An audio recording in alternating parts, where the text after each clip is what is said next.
चलिए आज एक कहानी सुनते हैं, एक ऐसे सफर की जो सपनों, त्याग और घर वापसी की है। एक मामूली से लड़के का असाधारण सफर। और इसकी शुरुआत हुई एक खामोश रात से। सोचिए, रात के करीब 11 बजे का वक्त।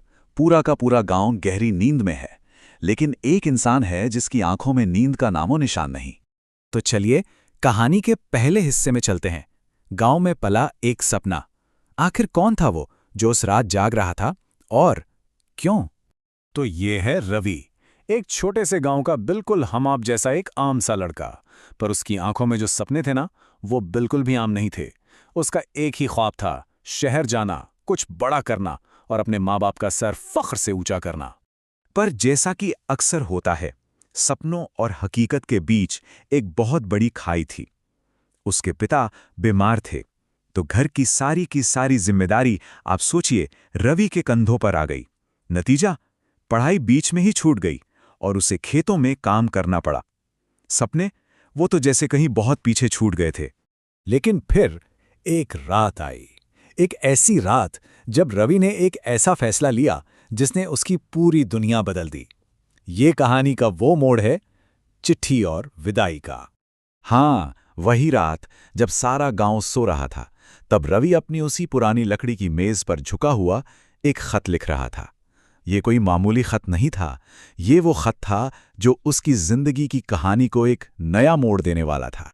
और उस चिट्ठी में सिर्फ शब्द नहीं थे, उसमें उसका पूरा दिल था, उसका दर्द था, उसकी लाचारी थी और एक छोटी सी उम्मीद भी। उसने लिखा, माँ, मुझे माफ कर देना, मैं आपका अच्छा बेटा नहीं बन सका, लेकिन मैं कोशिश करने जा रहा हूं अपने सपनों को जीने की। और बस अगली सुबह जब सूरज निकला तो रवि घर पे नहीं था। एकदम खामोशी से, किसी को बिना कुछ बताए, वो जा चुका था। सोचिए उस माँ पर क्या बीती होगी।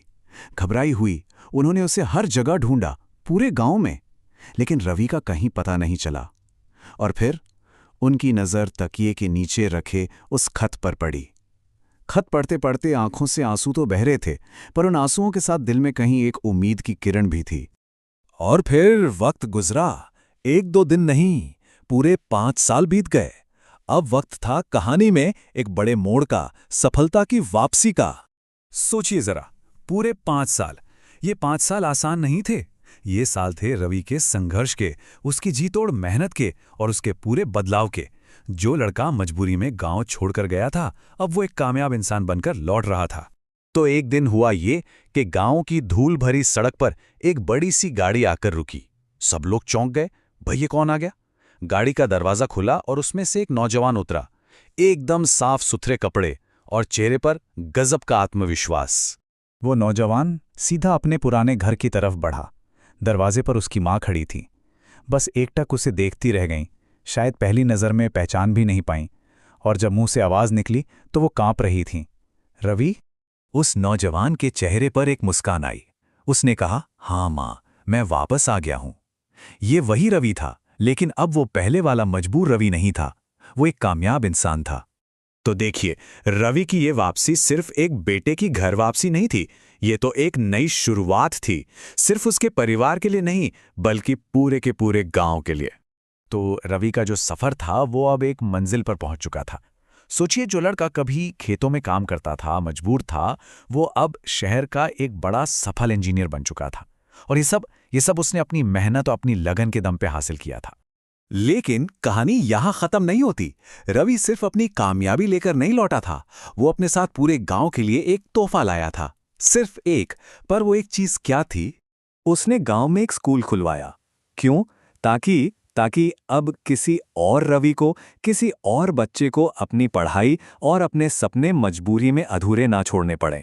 तो इस पूरी कहानी से जो सीख मिलती है ना, वो बहुत सीधी और सच्ची है कि अगर हमारे इरादे पक्के हों, एकदम मजबूत, तो फिर हालात चाहे कितने भी मुश्किल क्यों ना आ जाएं, इंसान अपने सपनों को पूरा कर ही लेता है। तो आखिर में सवाल बस इतना ही है, अगर इरादे सच में, वाकई में मजबूत हों, तो फिर क्या है जो नामुमकिन है? सोचिएगा जरूर इस बारे में।